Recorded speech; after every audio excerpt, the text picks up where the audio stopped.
Hello and welcome to Background Briefing, available 24/7 at backgroundbriefing.org. I'm Ian Masters, and today we'll examine a number of stories and issues in the news.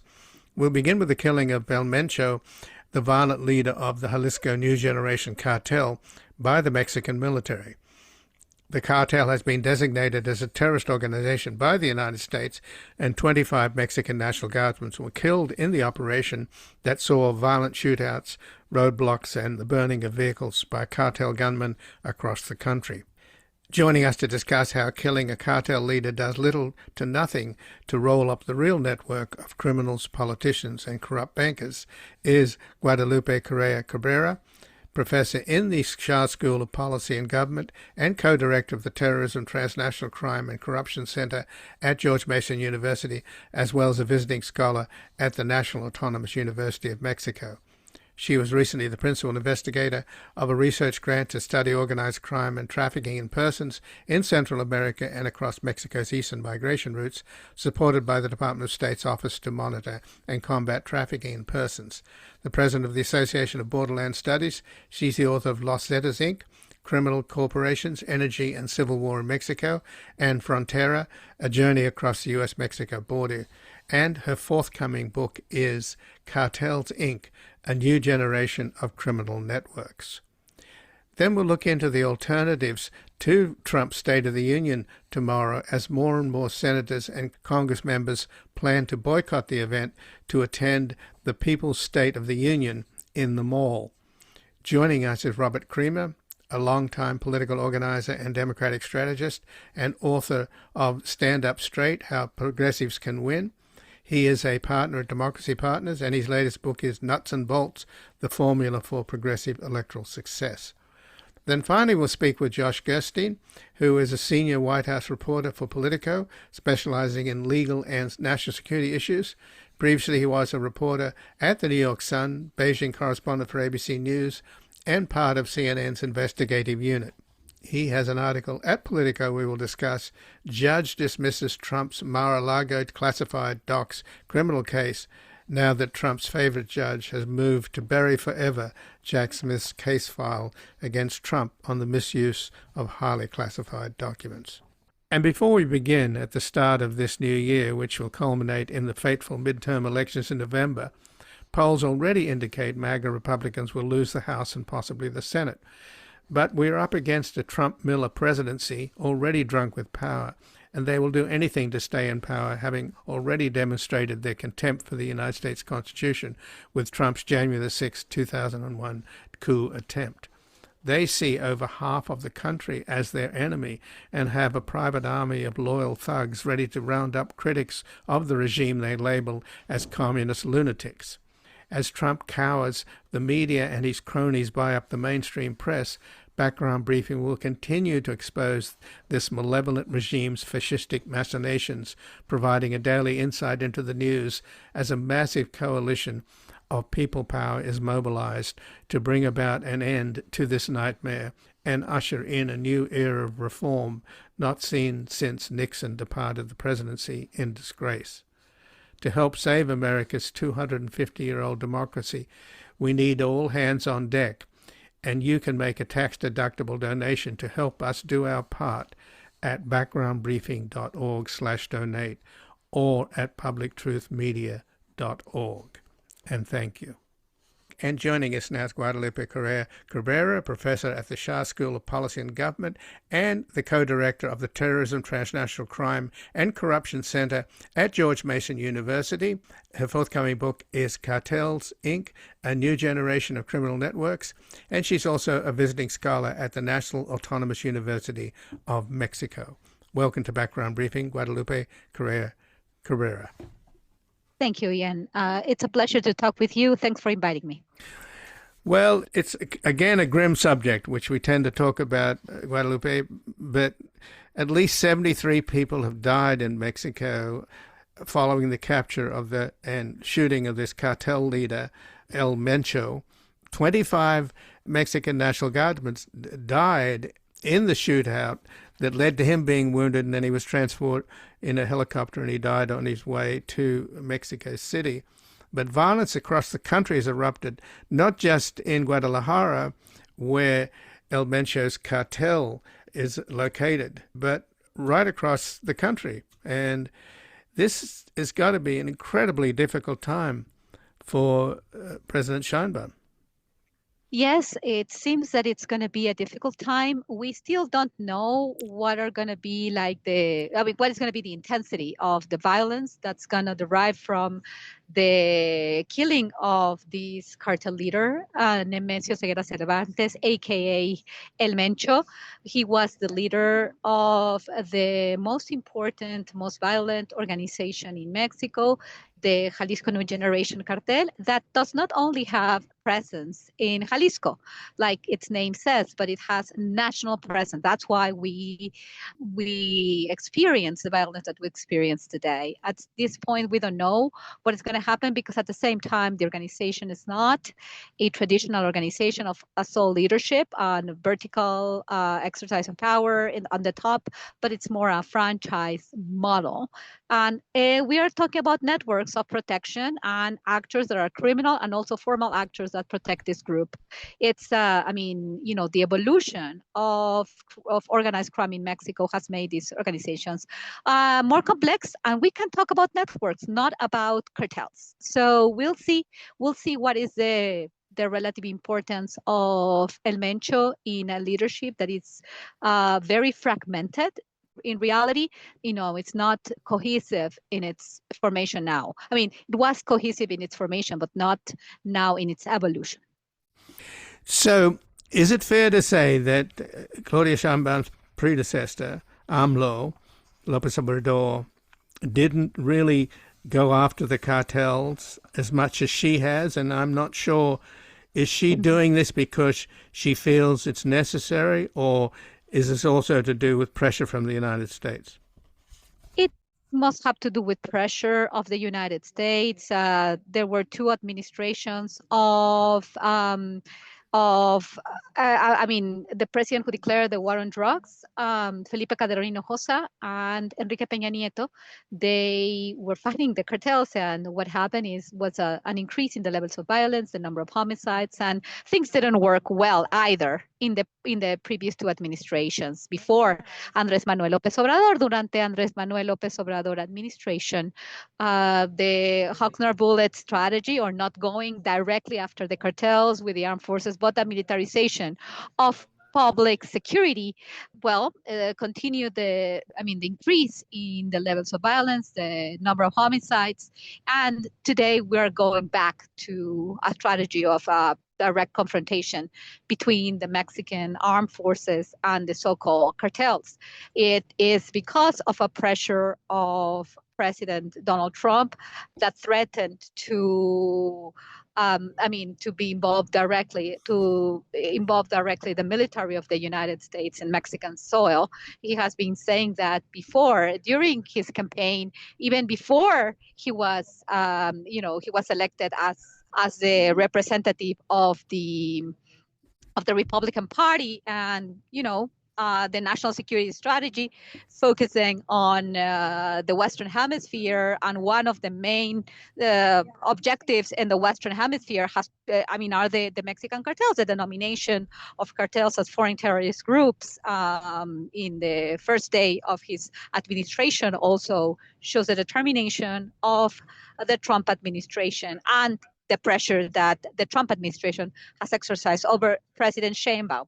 President Sheinbaum started declaring that she was not going to confront the cartels as the previous administrations, but now I see that this has not been the case. And because of the collaboration with U.S. military intelligence and multi-agency task force that was countering the cartels, they killed the leader of the Jalisco New Generation Cartel, Nemesio Ceguera Cervantes, a.k.a. El Mencho. But he was principally trafficking in fentanyl, right? Which is obviously been Trump's focus for some time. So Trump, I thought that will explain what he was trafficking in. Well, the Cartel Jalisco Nueva Generación has diversified its activities, and we cannot even claim that the main activity of El Cartel Jalisco Nueva Generación is the trafficking of fentanyl. They traffic different drugs. They dedicate themselves to extortion, which is mainly the main activity, extortion of different kinds all over the country, fuel theft, fiscal fuel theft, they are involved in human smuggling and all sorts of criminal activity in the country. So I cannot say that this is the main activity of the Cartel Jalisco Nueva Generación, which is what the main objective of the Trump administration is, to combat the fentanyl crisis. It's a label, it's a strategy that it has. It's also an electoral and political tool of Trump in an electoral year, which is the midterm elections year, which is 2026. Right. So Trump will claim that this was about fentanyl, but it's about a lot more than fentanyl. It's about a basic challenge to law and order in Mexico, is it not, from what you've just described? Exactly. And the national security strategy, the Trump corollarium, and eject the foreign influences from the Western Hemisphere, just reaffirming the Monroe Doctrine. It's much more than that. It's ejecting the influence of China, in particular Russia, Iran as well. We saw that in the case of Venezuela. And in this case, with regards to the fentanyl, the influence that China has. But at the same time, we need to also say that the Jalisco New Generation cartel is much more complex than only trafficking fentanyl. And this is where things got a little bit more complicated, because Trump has its agenda, its political electoral agenda, its national security agenda, or the national security agenda of the United States. So, we cannot simplify what is happening now. There are a lot of interests involved in this strategy. But when Mexican President Claudia Sheinbaum says that we should remain calm, meanwhile, lots of U.S. airlines are not flying in, including Air Canada, Delta, American, Alaskan Airways. It doesn't seem like that is a very strong, and also the U.S. Embassy in Mexico has urged Americans to shelter in place. How reassuring is that, given what you've just described? I mean, these cartels have been burning vehicles. They've been taking over roadblocks, hundreds of roadblocks across the country. I believe the Mexican military has taken a lot of them down. But in Guadalajara, which is where the cartel originates and is centered, people have been locked down. The whole city's been locked down. Hundreds of kids had to spend the night in the zoo. They couldn't go home. It's a pretty drastic situation, isn't it? I mean, it goes beyond the idea of calling for calm. I live in Mexico now. I mean, not now. I mean, I'm just visiting in Mexico, and I was in Morelia yesterday. And, there are many, there are, we have to wait and see. There are a number of fake news, misinformation, disinformation in the social media, and exaggeration, and also caution. We have to be cautious. What happened after the arrest or delivery of El Mayo Zambada and, the arrival to the United States of a son of El Chapo Guzman in 2024, deriving to very, very high levels of violence in Sinaloa. We don't know at this point how this is going to be, but also let's analyze this more seriously. This organization is fragmented, and we don't really know the capacity of this guy. You cannot think of a person who has, healthcare issues of 60 years old, like thinking that he's like really controlling the whole criminal panorama in Mexico. And because he's killed, all the country is going to be burned for weeks and months. It might well be, but we have to wait and see. And we have to really try to take out the fake news from the reality. At this point, we really don't know what is going to be the effect of this killing over violence in Mexico, because also the Jalisco New Generation cartel is not a traditional drug cartel. It's fragmented, and we'll see if many of these leaders um, are sus- are substituted by other leaders. And while this happens, yes, there is violence, but we don't know what is going to be the intensity and what is going to be the spread of this violence in the coming future. I mean, it can very well be very violent for a number of days, weeks, months. We have to be cautious, but we cannot anticipate what is going to happen.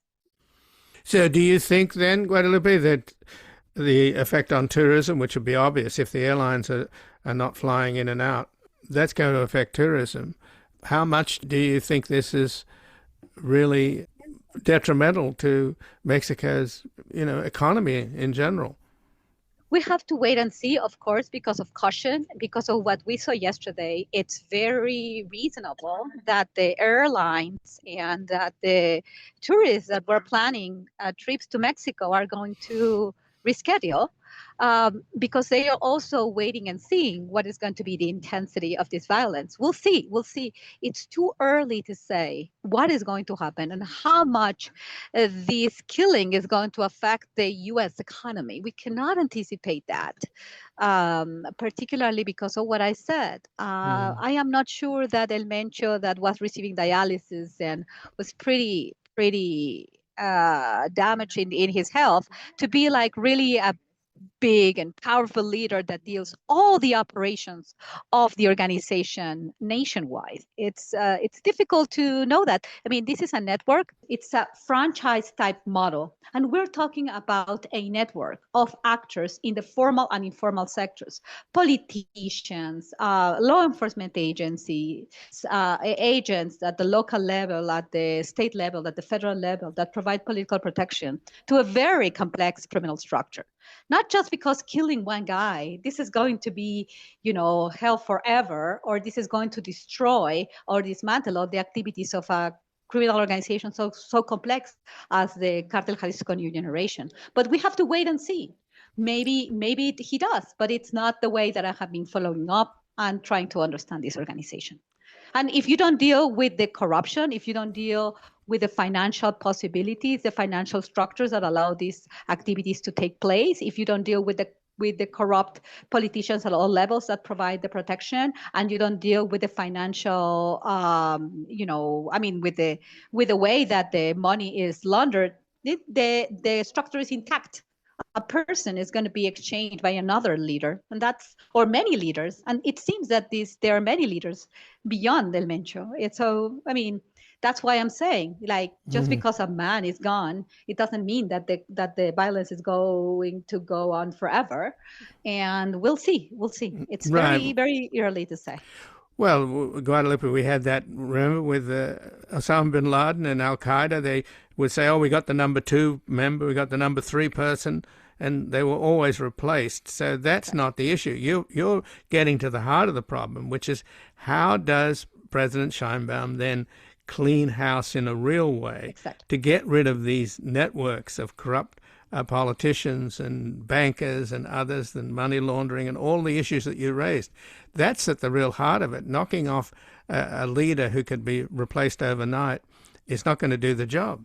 Yeah, absolutely. Because the members of even members of her party, governors, politicians that were representing Morena, are allegedly or have been allegedly linked to organized crime of different types and supposedly the cartels. So if you don't deal with corruption, you don't deal with your own house, if you don't clean your own house, not just your country, but also your political party, and you kind of try to maintain unity within your party and don't go after the corrupt people in your own party, you are not going to deal with the problem. And it seems there are a lot of ripened apples, or bad apples in Morena. Well, but that's not to say that the same is true in PRI and other parties, right? Exactly. It's across the board. So this is really a heavy lift, isn't it? I imagine these corrupt networks of politicians and bankers and gangsters are they've been around for decades, right? Exactly. But at the same time, the corruption is on different parts of the world. These are transnational. Sometimes also they deal with drug trafficking as well. And how you can imagine that arms come to Mexico, drugs go to the United States, they are distributed in the United States. It's a transnational business that does not only involve Mexican people, also people in the United States, U.S. citizens that consume drugs, that smuggle arms into Mexico. And we are dealing with precursors that come from China. We're dealing with cocaine that comes from the or coca leaf that come from the Andean region.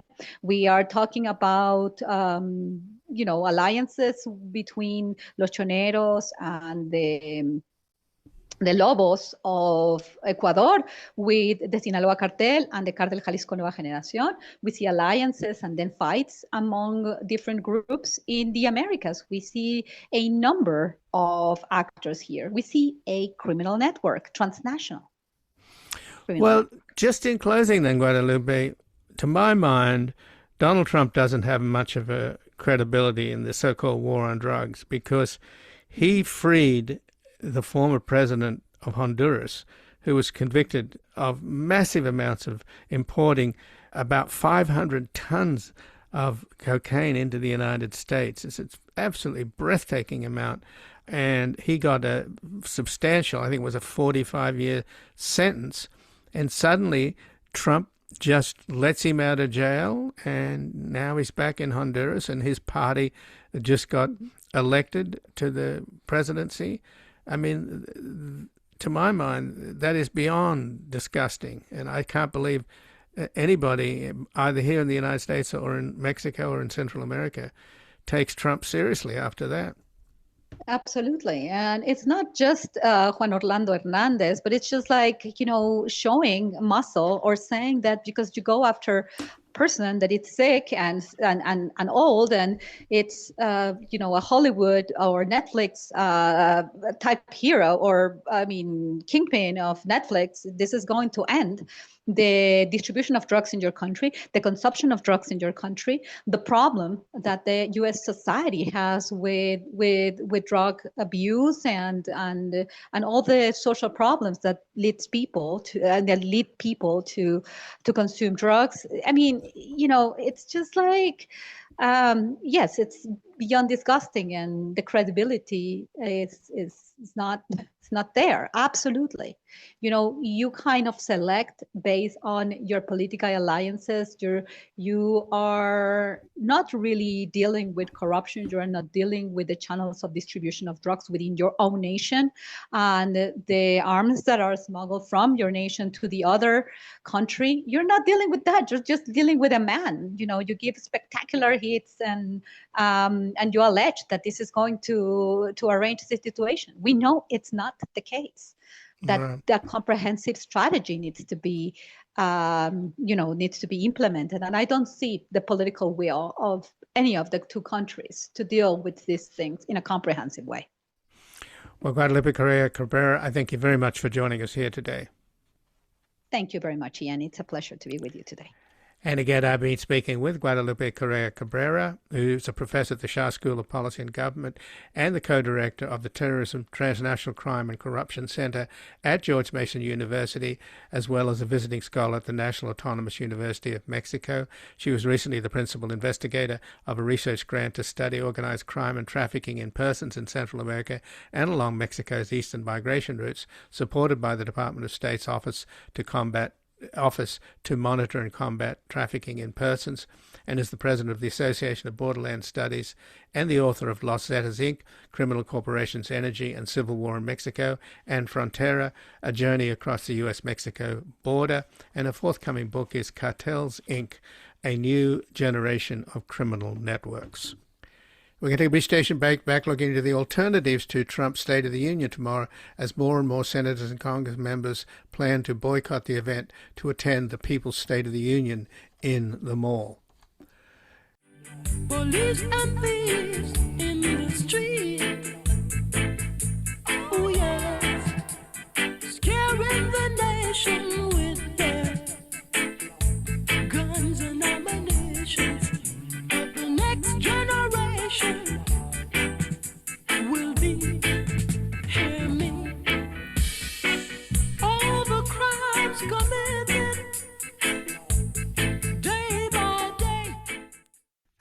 Welcome back. I'm Ian Masters, and this is Background Briefing, available 24/7 at backgroundbriefing.org. And joining us now is Robert Creamer, a longtime political organizer and Democratic strategist, and author of Stand Up Straight, How Progressives Can Win. He is a partner at Democracy Partners, and his latest book is Nuts and Bolts, The Formula for Progressive Electoral Success. Welcome to Background Briefing, Robert Creamer. Good to be with you, Ian. Well, thanks for joining us, Bob. And what do you make of boycotts for tomorrow's State of the Union? There is a group called the People's State of the Union that is an event tomorrow hosted by Midas Touch, Move On, Civic Action, Center for Popular Democracy, Climate Power, Families Over Billionaires, Free DC, Indivisible, Interfaith Alliance, Public Citizen, Social Security Works, and Win Without War. So they've attracted quite a number of senators and congresspeople to boycott tomorrow's State of the Union.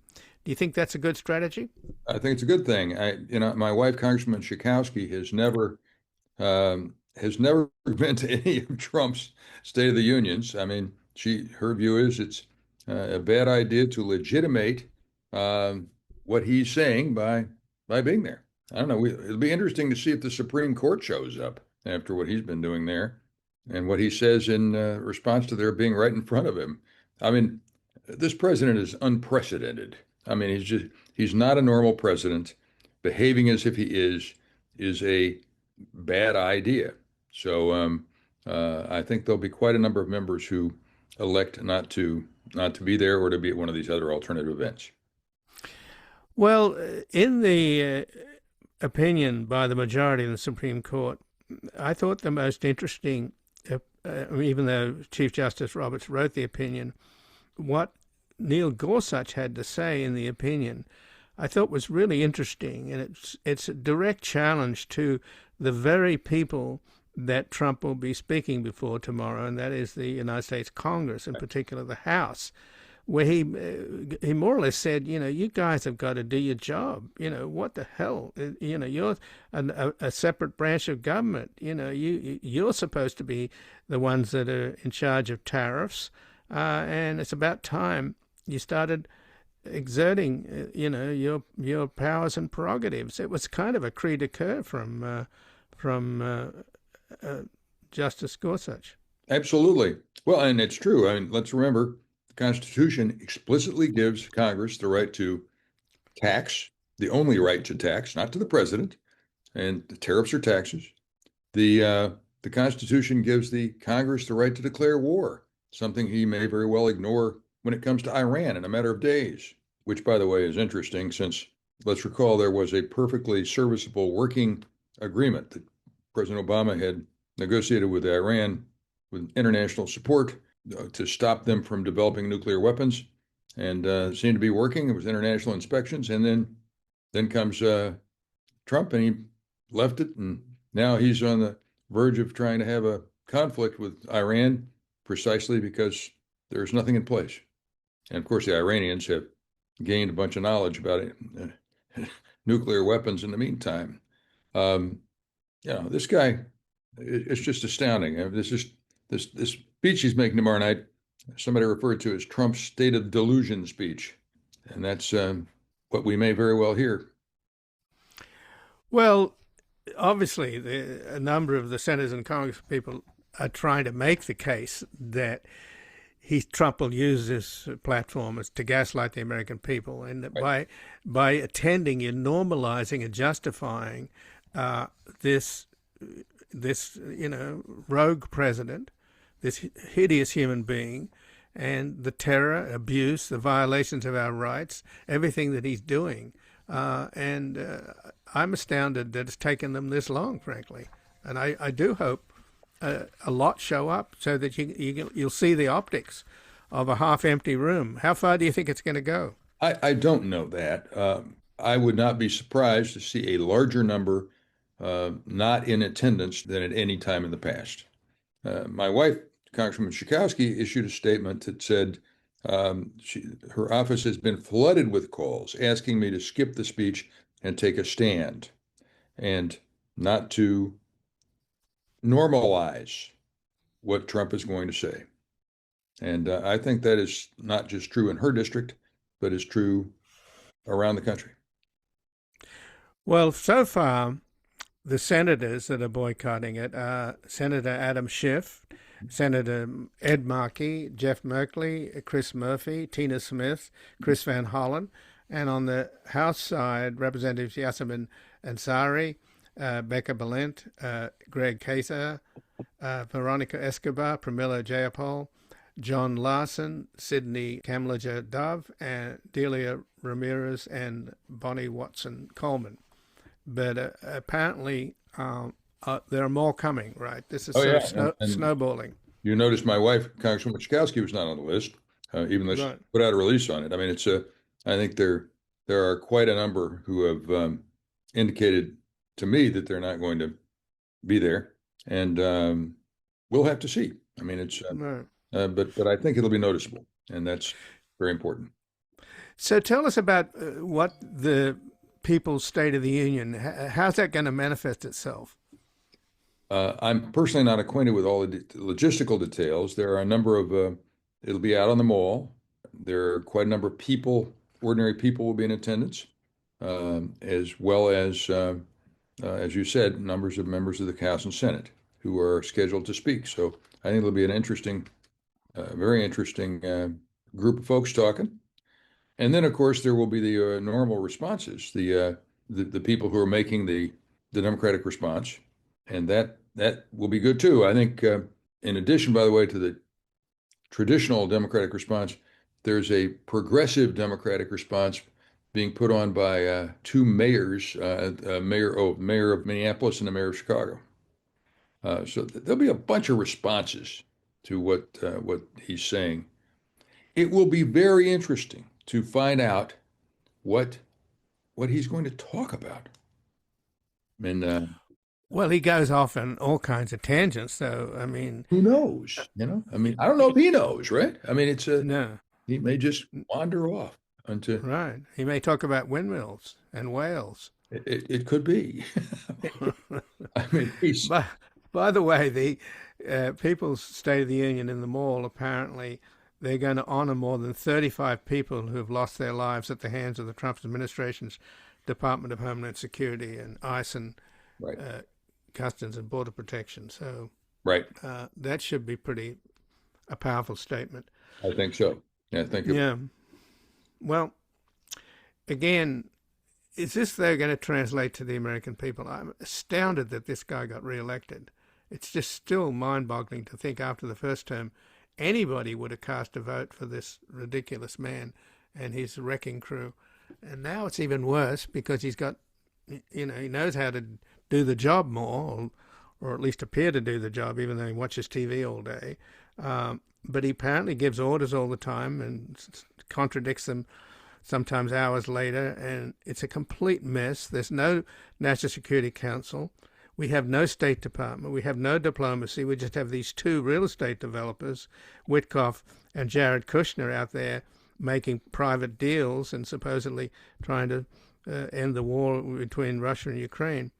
It is I can't even use the word on what it is. It's a disaster. Well, just a quick word about why last year at the election, 65% of the electorate said they were having a hard time making ends meet. And Trump said, system's rigged against you. Well, I'm going to blow it up. And they said, sure. At least some of them. My personal judgment is we should not have been talking during that election campaign about how good the economy was. It wasn't. The economy is good it's your economy. Whatever your economy is good or bad. And but rather what we're fighting for, and make clear who the antagonist in the narrative is. And Democrats have now taken that up full tilt. The antagonist in this narrative is not immigrants that are hurting us. It's billionaires and their big corporations, their concentrated wealth.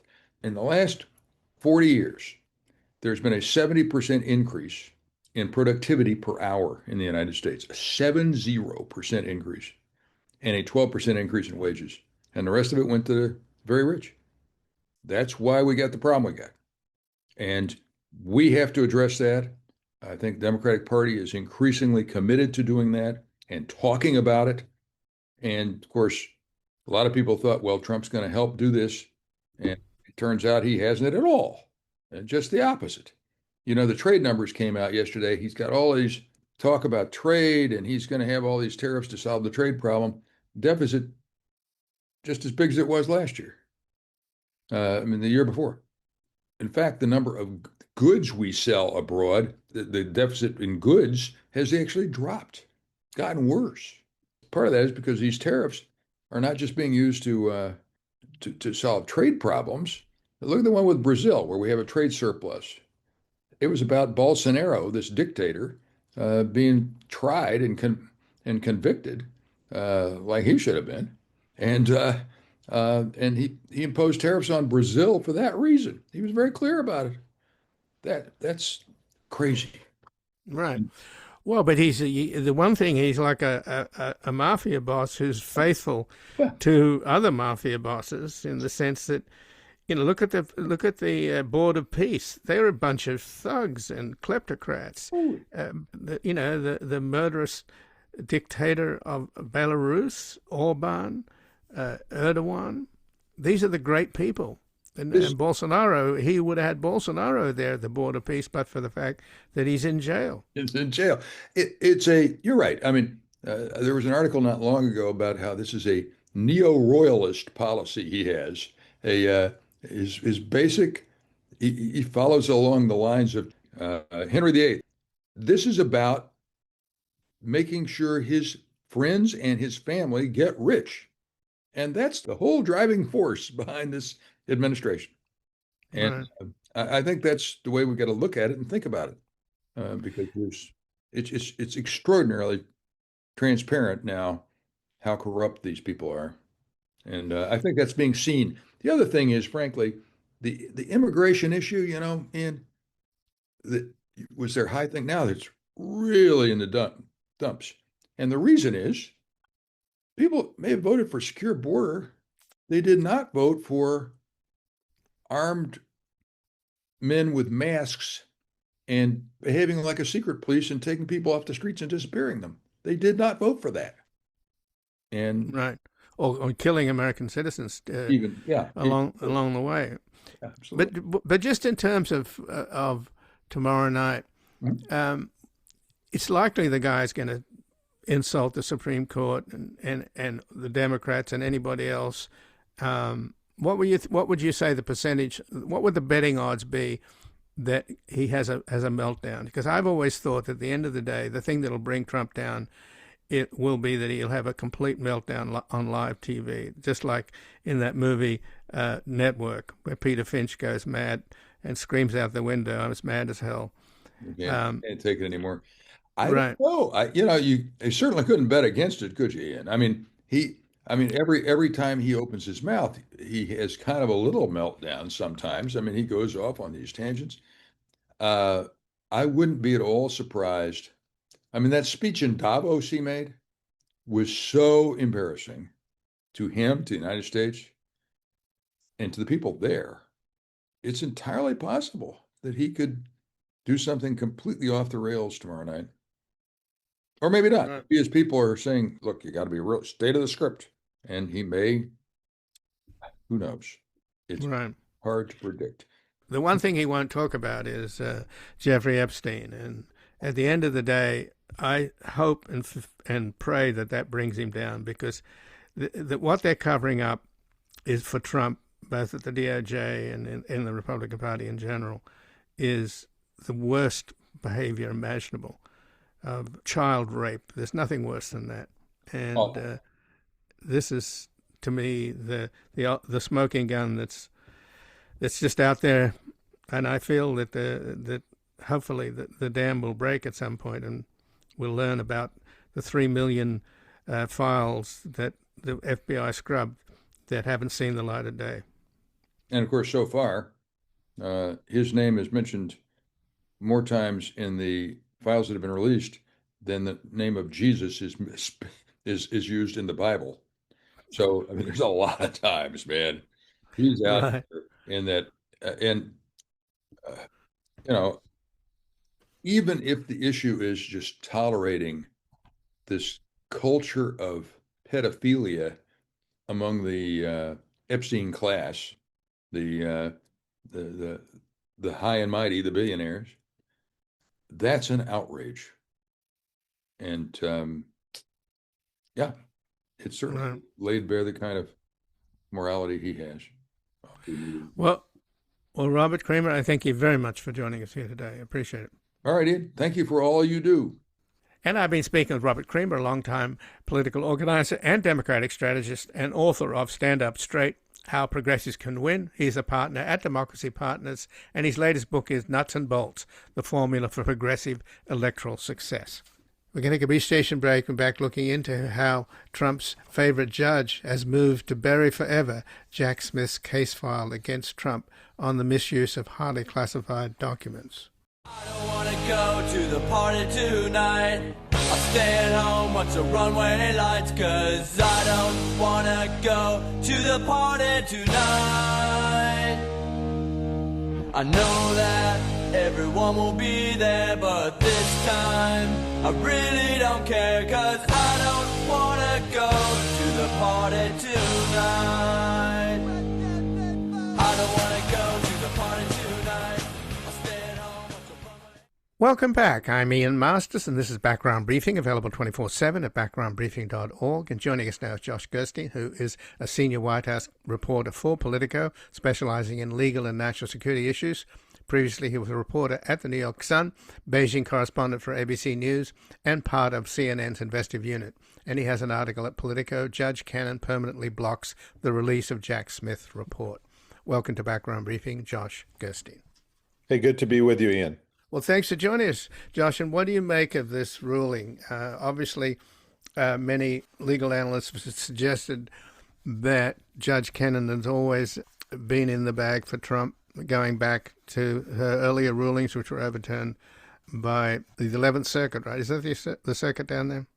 Yeah, that's the circuit with jurisdiction over Florida, and she is based up north of Miami in that district. So is this a continuum then? In other words, what is the appeal process here? And would it go to the 11th Circuit again? Yeah, in fact, it's sort of already at the 11th Circuit because you had two outside groups, some legal organizations, American Oversight and the Knight First Amendment Center in New York, who had filed motions with her trying to intervene in this case, and they already had taken those motions to the 11th Circuit. So I think it's pretty squarely in front of them at the appeals court, and I imagine that they will take briefs and hear oral argument on this in pretty short order in the course of the next month or two. Well, it seems like her ruling, Judge Cannon's ruling, is quite sort of personal, and it's full of sort of pique in the sense that I ruled that this whole case was illegal or illegitimate, or however you want to put it, and how dare you go ahead, Jack Smith, and compile this report of what you've had in terms of evidence against Donald Trump. How does it strike you? Because it seemed to me that she was really mad at him for insubordination, if you will. Yeah, I mean it's a pretty unusual ruling in that respect. You know, she dismissed the criminal case that Jack Smith brought.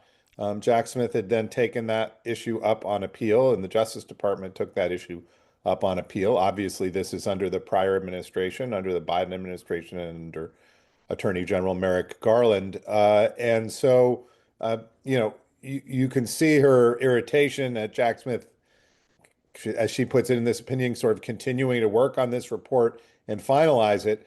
But she didn't really remove him from office at the Justice Department. She didn't issue a ruling that was binding in any other way other than in this criminal case that she dismissed. And so I agree with you. It's an opinion that seems, you know, informed by some degree of anger towards the way that Jack Smith handled his responsibilities. It's an unusual decision to have a court block a report that was sort of prepared by the Justice Department that isn't directly part of the criminal case involved.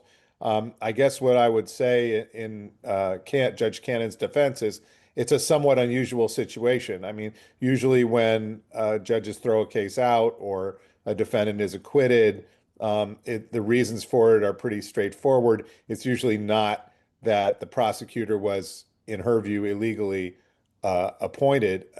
One problem with this all resting on the notion that Jack Smith was illegally appointed is that there's really no mechanism at this point to litigate that. The Justice Department gave up on this criminal case, most of it during the Biden administration, and then the rest of it during the Trump administration. And you have this unusual confluence of interest here where technically the parties in front of Judge Cannon at this point are the defendants in the case and the Justice Department. And those are either controlled by or under the influence of President Trump. So it really isn't an adversarial matter, at least in her view, because she shunted to the side these two outside groups that attempted to jump into the fray. But going back to her decision to dismiss the case, that was widely considered by a lot of legal analysts to be pretty dubious, her ruling. Yeah, it was. I mean, we have seen people question the authority of special counsels, but that was usually under the prior independent counsel law that we had. The special counsel, Jack Smith, was given his position by the Attorney General. He was still working for the Attorney General. This was not a situation where you had some kind of a weird hybrid arrangement where maybe a court was overseeing the prosecutor. Jack Smith was working for the Justice Department and had to comply with its rules. And so her conclusion that, he had so much authority that he needed to be appointed by the president and confirmed by the Senate, I think generally speaking, that was not received very well in the legal community. But we're really not able to run that issue to ground at this point since the whole investigation has fizzled out. I will say it's pretty unusual for a judge to put in this kind of order to bottle up a report, because usually those kinds of things would be litigated if DOJ didn't want to make it public. Anybody can file a Freedom of Information Act request for it and then file litigation to try to enforce it, which I know a number of people have tried to do. But this order that Judge Cannon has issued there in Florida effectively ties the Justice Department's hands and binds all these other courts, basically preventing them from ordering the report released because this order she has in place saying it should be kept under wraps. So did Merrick Garland drop the ball? Because he did, towards the end of the Biden administration, have the other Jack Smith report released, right? But why not this one? Well, I think the reason that they said, and even Jack Smith supposedly recommended that this one not be released, is because there were two co-defendants with Trump in this case. Walt Nauta, who is a valet that basically worked as a personal assistant to Trump, both in the White House and then in the private sector after Trump left the White House, and another gentleman, Jack de Oliveira, or Carlos de Oliveira, and he was a security manager at Mar-a-Lago. So even when the Justice Department decided to drop the case against Trump, you still had criminal charges pending against those two other people. And the Justice Department basically decided to let that issue wash over into the Trump administration. And eventually the Trump administration decided to drop those cases as well, which probably couldn't have come as a surprise. So I do think, Ian, you could say that, that decision there, Garland could have decided along with Jack Smith to drop that prosecution altogether and probably could have proceeded with the release of the report on the same timeline that the report on Trump's election-related activities was released in January 2025. So I think you could see it as an error. Jack Smith recommending that those charges remain in place for the time being against the two co-defendants. If that was his genuine recommendation, I imagine Merrick Garland would have been reluctant to countermand him on that, just as Merrick Garland went along with, as far as we know, all the other recommendations that Jack Smith made for major decisions in the course of his investigation.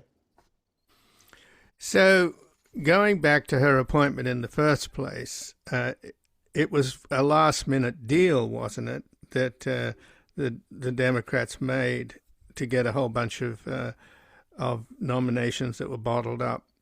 What happened there? Because it's pretty clear, isn't it, that she's pretty partisan in terms of supporting Trump, just from the first rulings that she made when the case was initially brought, which was overturned by the 11th Circuit. She seems to be pretty clearly doing everything she can to help Trump out. Is that a fair assessment? Yeah, I mean, it did seem that she was bending over backwards in his direction. I don't know if it was clear sort of on the paperwork from her nomination back during the first Trump administration. You're right that the approval happened, I believe, after the 2020 presidential election. That said, there isn't usually a huge fight over most district court nominees. Her resume was a little on the skimpy side, but perhaps not the skimpiest of judges that were nominated by Trump. And so I think it wouldn't have necessarily been apparent to Democrats that she was destined to be a very partisan judge.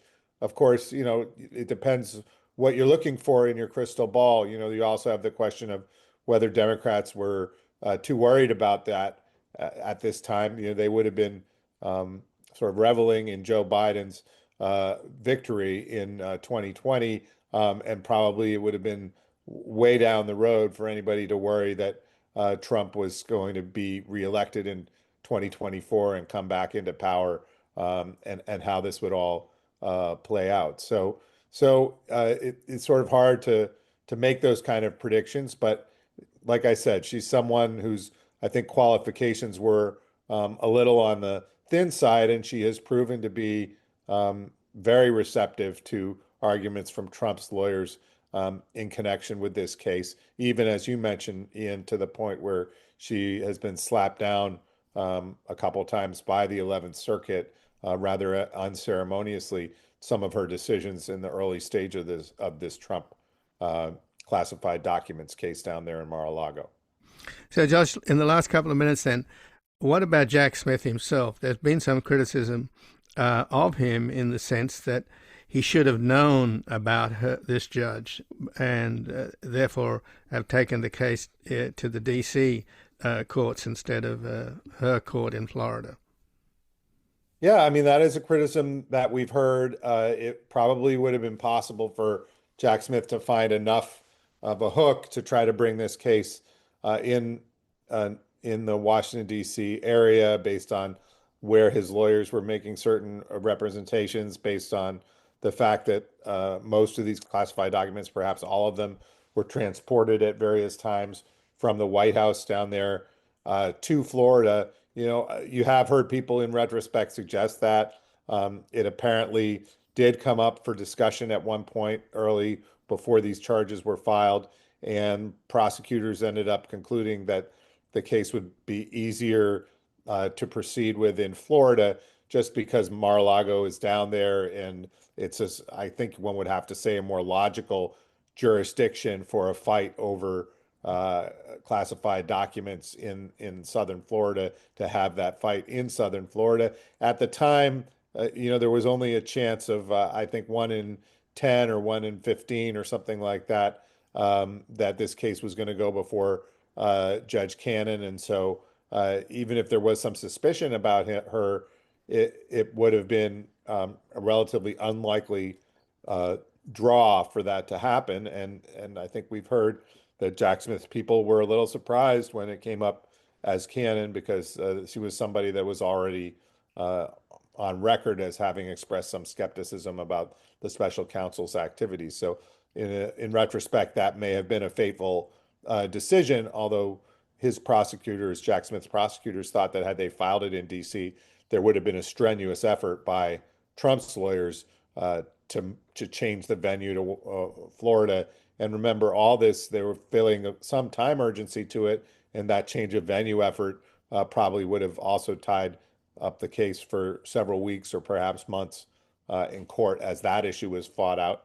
I think Jack Smith prosecutors just thought they were clearing away the underbrush by deciding to do this in Florida rather than trying to force it in DC and have a big legal fight over that sort of ancillary issue.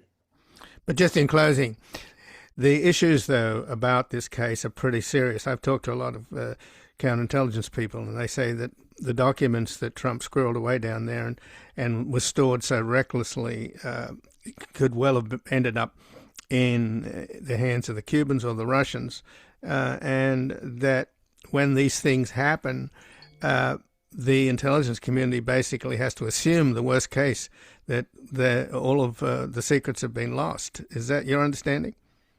Yeah, I mean, they do usually do some kind of assessment to try to figure out what the impact would be of this information being put out publicly. Even though there's some degree to which that has to be assumed once the documents are handled improperly, I still think it's the kind of case that if Trump or his attorneys had approached it in a more direct way, would have never made its way into criminal court. There could have been some resolution of this to try to recover the documents, but we saw this sort of bizarre insistence by Trump that he had done enough cooperating and that there were some documents that didn't really need to be shown to or returned to the FBI. That sort of stubbornness that led to this whole bizarre episode that culminated in Trump's indictment here. I would say perhaps 18 times out of 20 when you have this sort of situation develop, especially when you're talking about senior officials, it's kind of resolved informally with them getting kind of a wrist slap and allowing the FBI to satisfy itself that the documents were not, in fact, jeopardized. And then the records are taken back to where they're supposed to be. And most of the time, nothing comes of it. I feel like that probably would have been the outcome here if the response from the Trump camp had been somewhat different. Right, but he was upset that the FBI rifled through his wife's underwear, right? Seemed like it was pretty personal on his part. I thank you for joining us, Josh Gerstein. Happy to do it, Ian. Take care. You too. And again, I've been speaking with Josh Gerstein, who's a senior White House reporter for Politico, specializing in legal and national security issues. Previously, he was a reporter for the New York Sun, Beijing correspondent for ABC News, and part of CNN's investigative unit. In his an article at Politico, Judge Cannon permanently blocks the release of Jack Smith report. And this has been Background Briefing. I'm Ian Masters, and I'd like to thank producers Graham Fitzgibbon, Asher Price, and Sasha Linden-Cohen. If you missed any of today's program and would like to explore our vast archives, you can find us at backgroundbriefing.org, where we include extended interviews, searchable by topic, and have made it easier for you to sign up for daily email updates and provide links to resources, articles, and books discussed on the program. Also, you can find links there to subscribe wherever you get your podcasts, and we highly encourage your ratings and reviews on these platforms. Find us on Twitter, Blue Sky, and Facebook at Ian Masters Media, and our new social media manager, Luke Susswood, is also posting highlights from the show on YouTube, TikTok, and Instagram at Ian Masters Media. So please do help us reach more listeners by sharing this program with friends, family, and colleagues. And to help sustain this program into the future and ensure it remains free to all, please take a moment to support us by going to backgroundbriefing.org/donate and/or at publictruthmedia.org, where your tax-deductible donations, large and small, keep us broadcasting. And I'll be back tomorrow with another Background Briefing at backgroundbriefing.org. Bye for now.